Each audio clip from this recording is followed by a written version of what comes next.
I just got the new MacBook Pro M5, and this is easily the most expensive laptop I've ever bought. And today I'm going to unbox, give you my first impressions, and see if it's really worth it. I've been using the 2018 MacBook Pro for about 8 years now.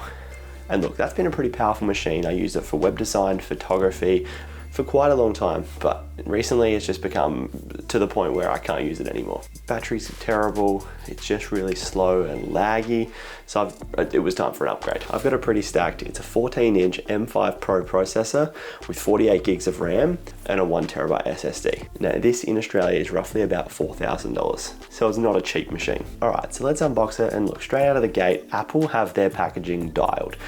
They absolutely smash it when it comes to appeal, product look and feel when you're actually opening a product. Now, inside the box, you don't get a whole lot with the machine. I've got the MagSafe cable, which is color matched to the machine, which is pretty cool, along with a 96-watt charger. Now, I did choose to upgrade this. It was $30 and definitely well worth the cheap upgrade. All right, so first impressions, it just feels solid. This is a serious piece of equipment. This isn't just for your everyday Joe Blow. This is top-notch stuff. Compared to the 2018 MacBook, the keyboard's a bit clickier, it feels better. The overall computer is it's a bit heavier, a bit thicker, it actually feels like a bit of a machine.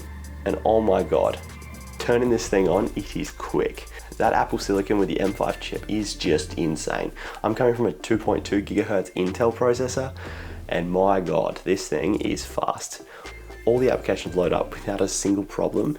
We've got no issues with booting up, running multiple programs. The extra RAM means we're never going into swap memory, so the machine never lags at all. I have just booted up Final Cut Pro, I've got Photoshop going, and everything is just running, not a problem. Now we know Apple, the design hasn't changed a whole lot. I remember from my original MacBook, the old white clamshell design, to now. Obviously, there's a bit of a difference, but overall, the actual feel and the change, they haven't changed a whole lot. I've chosen to go with the space black over the silver because I just really loved the look of it and it felt a bit more premium. Now the downside I'm finding with this machine is the only options were 14 or 16 inch. Now I had a 15 inch before, and the 15 I felt like was the perfect one. Now don't even get me started on the battery. I found straight off the bat, battery life is solid. When I set this thing up, it came at like 95% battery, and I was transferring data from my old machine to the new machine. I was downloading software, running apps, jumped into Final Cut, tested everything. And over the course of about 6 hours, we dropped from like 95% to about 83%. That's insane. Compared to my old machine, as soon as you took that thing off the power, it was dead. I'd have half an hour of a Word document and be gone. Now let's be real for a second. Does everyone need a $4,000 MacBook Pro? No. Is it right for you? Well, that's going to be really up to you and your own use case. Look, to be honest, if you're just going to be using Word documents, maybe some Google Docs, a bit of internet browsing, watching some Netflix or something, probably not. And look, if you're going to be using that, the MacBook Neo, I think it's about $800. Realistically, it's probably going to be a better option for you.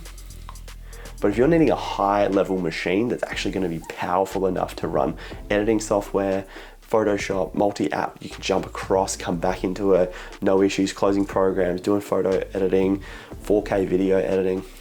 This machine is going to be plenty. It's probably going to last me quite a long time. Now look, I did upgrade the RAM because I thought I wanted to future-proof myself a little bit. Didn't want to ever get stuck and bottleneck down. And I reckon this thing's going to last me a long time.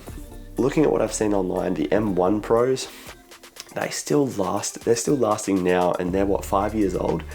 And they are a beast still. I was almost tempted to buy a second hand and get an older generation like an M4 or M3 just because it's so much cheaper, and the equipment is just insane now. Apple Silicon has just gone insane. Look, I will go into a full review in a couple of months' time once I've actually had a good use case for it. At the moment, I've been using it for about 24 hours, so I haven't had a full chance to explore everything with this device and see its limitations and its benefits.